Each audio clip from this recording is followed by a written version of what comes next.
Did you visit with the inspector? No. No. Have you ever visited with the inspector? No, we haven't. We haven't been able to visit with the inspector. We'd quite like to, so that we're both looking at the same things and seeing how he comes to his conclusions. It would just be very helpful to this committee, but we need permission from the Home Office to do that, and we can't see why the Home Office wouldn't want us to be able to do that. I haven't considered this issue before. I want to look into it in detail. If it's appropriate, I'm happy to permit it if I have the power to. Apparently it's been considered by the Home Office, but it's taking rather a long time, so could you perhaps expedite it? Because if you can't come up with any obvious problems for it today, then clearly we need to get on with it, because there's lots for us to do. I will go. I've not come across this issue, so I will look into it and get back to you. Have we got time for one final? Okay, yes. This is Suella Braverman.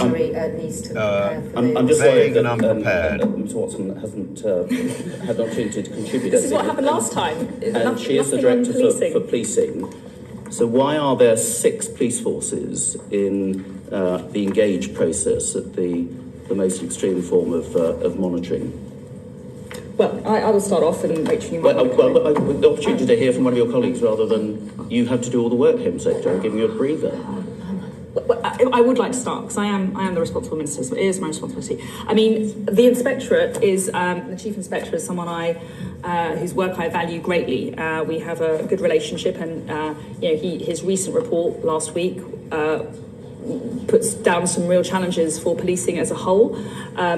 I do note that he does say that overall crime is falling, and there's never been a safer time to live, arguably, in England and Wales. So I take comfort from his observations in that regard.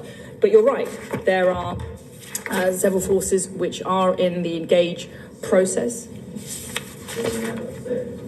And that has been, those are, the inspectorate escalates a force into engage when there have been significant or enduring concerns over their ability to address serious underperformance. We know the process. Why? I would say, at the end of the day, chief constables and PCCs are responsible for on-the-ground performance of those forces, how they deploy, how they respond, and whether public confidence is high.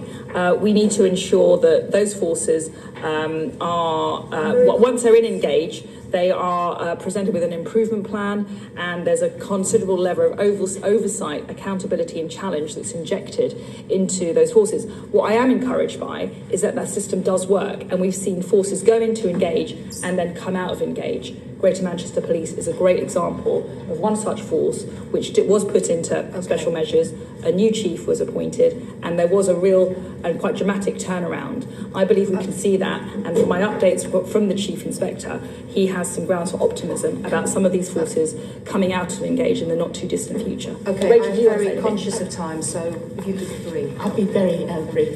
Thank you, Chairman. Thank you. Absolutely reiterate the points made by the Home Secretary. The Inspectorate now does a more continual monitoring of forces' performance, although the inspection reports come out on a periodic basis. It does a periodic monitoring of forces' performance, and we do have a much better insight and oversight than ever before into how forces are doing, which means when a force starts to fall short and to a degree that is of real concern for the Inspectorate, it's put into engage very, very swiftly. This is towards the end of the meeting, and the Chair is about to not to be punitive, but to improve performance. And we've seen Suella Braverman in a big way. Greater Manchester come out. We've seen improvements in Cleveland's performance performed terribly well in this meeting. And it's what it allows the Home Office, along with the Inspectorate and other parts of the policing system, to keep that force, support that force, and keep it under closer observation while it improves. I would add South Yorkshire and Humberside as forces which have been really shown marked improvement. Okay, thank you. Now, I'm just very, very conscious of your time, Secretary, so I've just got just a few very quick questions I just want to put to you. When are we going to see the police regulations to get rid of bad cops that have been requested by the Commissioner of the Met? When are those regulations coming forward? Are you talking about dismissals? Yes, review? to get rid of bad cops. Yeah. Well, I launched the review because Sir Mark Rowley and other chiefs have raised concerns with me. We've completed the consultation, the review. We're now considering options very soon. Very soon, before the summer recess? That would be my aim, but I'm only going to say very soon at the moment because...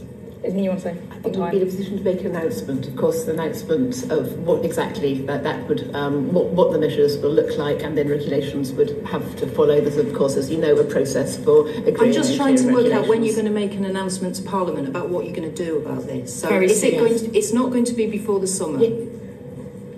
Very soon. I'm afraid I can't give more detail Okay, than that. when will you be bringing in the provisions within the Public Order Bill in relation to journalists and buffer zones?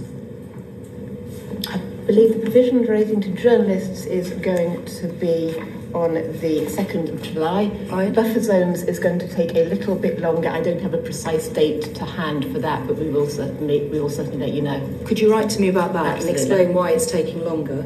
When, excuse me, when will this committee receive an apology for the behaviour of Lord Murray, who appeared before us to discuss Windrush, was late, was rude, was obstructive, and I've never had an apology about his behaviour?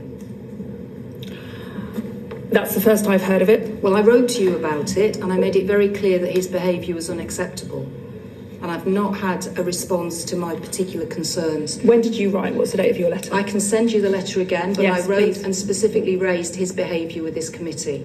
I will look into it. Thank you very much. And then finally, I've just checked the phrase that you used in the Commons, which Caroline Harris was referring to, about the backlog and about it being reduced. You said, and I quote, asylum initial decision backlog is down by 17,000.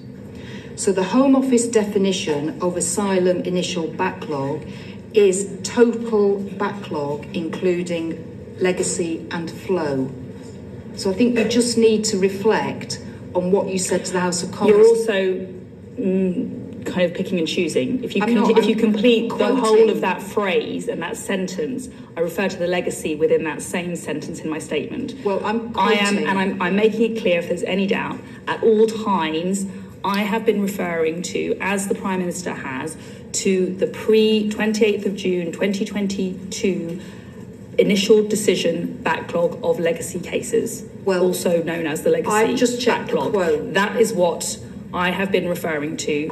92,000 in December, down by 17,000. I understand. I think we've probably ad nauseum gone over that issue, and it's precisely what I meant and what I said. Well, I just think you I want to clarify, if anyone is willfully or otherwise misinterpreting what I've said, at all times I've been consistent about the reference I don't think to the anybody backlog. is wanting to do that. All I am asking you to do is to reflect on what is in Hansard and what it says, and that seems to be different to what the Home Office's definition is. So I've just asked you to reflect on that, because we know there's been lots of concern about the use of numbers, statistics coming from the Home Office. So we want to all get this right. We want to all make sure that the facts that we give are correct. So I would just ask you to reflect. And with respect, you've asked me this question, possibly approaching double figures, 10 times or something like that. We've not been able to talk about the large amount of work on policing and crime yet again, like the last session. Well, You've you'd just like to come acknowledged back. yourself, but yet you've repeated the same question several times. Well, with it's- respect, I've repeated the answer,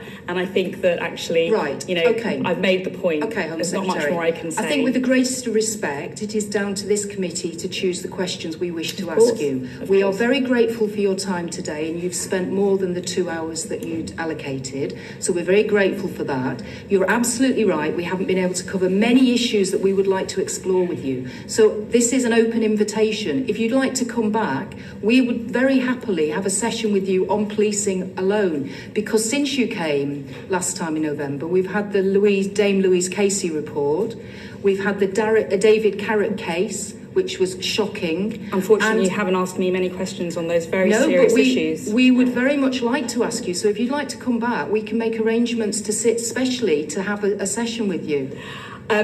We'll look at my diary before Yes, I make that would any be good. commitments. But what I would say is asking questions again and again and again, the same questions repetitively, is not Because the you best don't use of your answer. time. I humbly suggest to you. Well, I would respectfully say to you, Home Secretary, that we decide what we wish to ask Of you course. and how many times we need to ask you to get an answer. So thank you very much for your time today. Thank We you look for your forward time. to seeing you again, hopefully shortly, so we can discuss with you policing issues and many other issues as well. But thank you for your time. Thank you to the officials as well.